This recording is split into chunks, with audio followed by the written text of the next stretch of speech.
서재에서 전하는 말씀에 여러분 잘 오셨습니다. 오늘은 그 15번째 시간이 되겠습니다. 어느 주일학교 선생님이 용서에 대한 이야기를 하려고 말문을 열었습니다. 죄를 용서받기 위하여는 어떻게 해야 하지요? 그랬더니 한 녀석이 자신 있게 손을 번쩍 들었습니다. 그리고는 시키지도 않았는데 대뜸 하는 말이 죄를 져야 합니다 라고 우렁차게 대답을 했다고 했습니다. 이 죄라고 하는 단어가 성경에는 심심치 않게 나옵니다. 창세기 1장부터 11장에는 세상이 왜 이렇게 엉망이 되었는가를 설명하면서 그 원인을 죄라고 하는 데서 찾고 있습니다. 그렇다면 그 죄라고 하는 것이 무엇입니까? 이것은 쉬운 질문 같으면서도 정확하고 의미 있는 답을 찾으려면 꽤나 어려워지는 질문이기도 합니다. 여러분의 죄가 무엇이라고 생각하십니까? 어찌되었든 신약 성서에서 사용하는 죄의 언어적인 개념은 활을 쏘았는데 화살이 관역을 맞추지 못하고 빗나갔다는 것을 뜻하는 말이라고 합니다. 그런데 말입니다. 쏜 화살이 빗나가 목표를 맞추지 못한 것을 죄라고 한다면 그 속에는 다시 시도하는 것이 가능하다는 의미를 내포하고 있을 것 같습니다. 그리고 더 나아가서는 반복해서 연습을 한다면 더 잘할 수 있다는 뉘앙스가 포함되어 있다고도 할 수 있을 것입니다.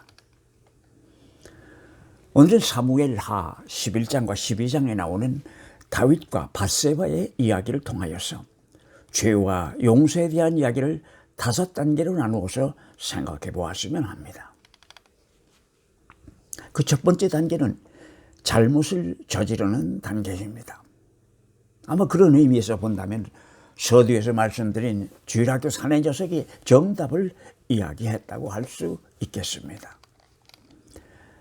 다윗은 밧세바를 한 번 보고 욕심이 생긴 것입니다. 성경에서는 이런 욕심에 탐한다는 표현을 사용합니다. 탐한다고 하는 말은 지나치게 과하게라는 뉘앙스를 내포하고 있는 어휘입니다. 음식을 탐한다. 그 결과는 배탈로 연결될 수 있고 권력을 지나치며 탐하는 결과는 말년이 지저분하게 되는 결과를 가져오게 됩니다. 다윗과 밧세바의 사건도 바로 그 탐하는 데서 시작이 된 것이었습니다. 탐하는 것은 죄의 시작입니다. 욕망은 행동을 유발시키는 기폭제가 되기 때문입니다. 마태복음 5장 27절을 보면 예수께서는 또 간음하지 말라고 이런 것을 너희가 들었다. 그러나 나는 너희에게 말한다. 여자를 보고 음욕을 품는 사람은 누구나 이미 마음으로 그 여자와 간음한 것이라고 하시면서 행동으로 옮기기 전에 단순한 욕망도 죄가 되는 것이라고 하셨던 것입니다. 그런데 욕망을 행동으로 옮기면서 다윗은 10계명의 10번째와 7번째 이렇게 2계명을 한꺼번에 범했던 것입니다. 10번째 계명은 바로 내 이웃의 집을 탐하지 말라. 내 이웃의 아내나 남의 남종이나 여종이나 그의 소나 낙이나 무릇 내 이웃의 소유를 탐내지 말라고 되어 있습니다. 그리고 1번째 계명은 간음하지 말라고 했지만 다윗이 저질렀던 죄의 행각은 그것으로 끝난 것이 아니었습니다. 다윗도 처음에는 아마 한 번 그러고는 그만두려고 했을 것입니다. 그런데 밧세바가 임신을 해버렸던 것입니다. 처음에는 죄를 은폐하려고 잔꾀를 부리어서 전쟁터에서 한참 잘 싸우고 있는 우리아를 예루살렘 성으로 불러들여 자기가 저지른 죄의 흔적을 덮어보려고 했습니다. 그런데 그 고지식한 우리아는 전장터에 있는 동료들을 보기에 미안한 생각이 들어서였는지 집에는 가지도 않고 성 안에서 병사들과 함께 새우잠을 자지 않았습니까? 결국은 이튿날도 우리아는 성 안에서 지내게 되자 다윗은 자기 꾀대로 안 되니 그를 위험한 전쟁터로 내어보내어 죽게 한 것입니다. 그래서 다윗은 살인하지 말라는 6번째 계명도 범하게 됩니다. 우리는 하나의 잘못에 대한 뉘우침이나 회개가 없을 때 그 죄가 다른 죄를 불러오는 연쇄 반응을 보게 됩니다. 이 모든 것은 욕심, 탐하는 데서 시작된 것입니다. 두 번째 단계는 그 죄의 결과를 즐기는 단계입니다. 그런데 그게 아쉽지만 잠깐이라는 사실입니다. 우리아가 죽은 후에 이제는 남의 눈치를 볼 일도 없게 되었으니 밧세바를 궁으로 불러들여서 그 불륜으로 얻은 아이를 낳고 얼마 동안은 행복한 시간을 보냈을지도 모르겠습니다.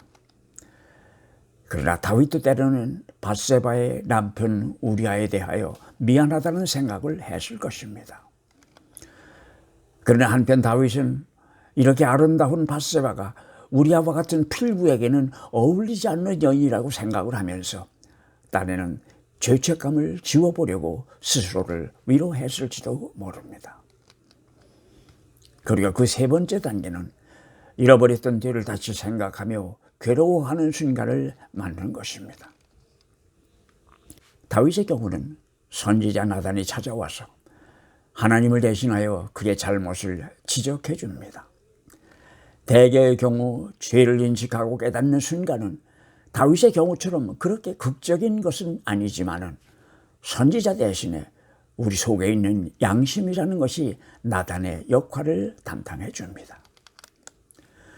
그리고 네 번째 단계는 자기의 잘못을 앞에 놓고 하나님과 끌고 당기며 흥정하는 것입니다. 따지고 보면 그 흥정이라는 것은 말도 안 되는 일이지만 자기에게는 잘못이 없다면서 오리발로 잘못을 감추려고 합니다. 그리고 많은 사람들의 경우는 이 4단계로 끝이 납니다. 그리고는 망하든지 돌아오든지 결말을 보게 되는 것입니다. 그러나 다윗은 네 번째 단계를 거치지 않고 5번째 단계로 넘어섰던 것을 우리는 볼 수 있습니다. 5번째 단계는 회개입니다. 선지자 나단이 찾아와 하나님의 말씀이라면서 전하는 이야기를 듣고 다윗은 자기의 잘못을 뉘우치며 그 자리에서 진심 어린 회개를 했던 것입니다. 하나님 앞에 회개하는 것밖에는 다른 방법이 없다는 것을 다윗은 깨달았기 때문이었습니다. 그래서 그는 무조건 회개를 한 것입니다. 내가 여호와께 범죄하였노라. 아주 간단 명료했습니다. 여기서 우리는 아담보다 훨씬 성숙한 모습을 다윗에게서 찾아볼 수 있습니다. 하나님께서는 내가 내게 먹지 말라 명한 나무 열매를 내가 먹었느냐고 아담에게 물으셨습니다. 그때 아담은 자기의 잘못을 이브에게 그리고 이브는 뱀에게 떠넘기지 않았습니까? 그러나 다윗은 그렇게 하지 않았습니다. 다윗은 자기의 잘못을 스스로 인정하고 회개할 줄을 알았던 것입니다. 다윗이 저지른 일은 성서에는 기록하기조차도 부끄러운 일이었습니다. 그러나 이스라엘 백성들에게 중요했던 것은 그가 저지른 잘못에 대한 수치스러움보다는 하나님께 죄를 자백하는 다윗의 진실을 더 높이 쌓아주었던 것입니다. 그래서 사무엘서를 기록한 사람은 다윗이 회개하는 이 모습을 후손들에게 보여주고 싶어서 이 다윗의 이야기를 기록으로 남겼을 것입니다. 그런데 말입니다. 성경이 우리들에게 들려주고 있는 하나님은 용서가 넘쳐 흐르는 분이라는 것을 우리는 쉽게 알 수가 있습니다. 우리의 하나님은 누구를 용서해 주고 싶어서 못 견디시는 분입니다. 그래서 누가 혹시라도 잘못을 저지른 후에 용서해달라고 하지 않는가 하고 지켜보며 기다리시는 분이신 것 같습니다. 왜냐고요? 그게 우리가 믿는 하나님의 속성이시기 때문입니다. 그리고 그게 바로 신약 성서의 주제가 되는 기쁜 소식 굿 뉴스입니다. 그러나 하나님의 용서를 얻기 위하여는 회개라고 하는 길을 거쳐야 합니다. 여기에는 잘못한 것에 대한 회개뿐 아니라 내가 마땅히 해야 할 일을 하지 않은 것에 대한 회개도 포함됩니다. 이를 통하여 회개하는 자의 믿음은 한 단계 승화되는 믿음이 될 수 있을 것입니다. 실로 회개와 용서는 관계의 회복입니다. 하나님과 나와의 관계, 나와 내 이웃과의 관계, 그리고 나와 하나님께서 창조하신 자연과의 관계 회복입니다. 사람들은 흔히 한 번 사는 인생이라는 말을 합니다. 한 번의 인생에 한 개의 화살이 주어지는 것이라면 회개는 두 번째 화살의 기회를 얻는 것이 아니겠는가 하는 생각을 해보았습니다. 여러분, 다음 주일 저녁 8시에 다시 뵙겠습니다. 같이 해주셔서 감사합니다.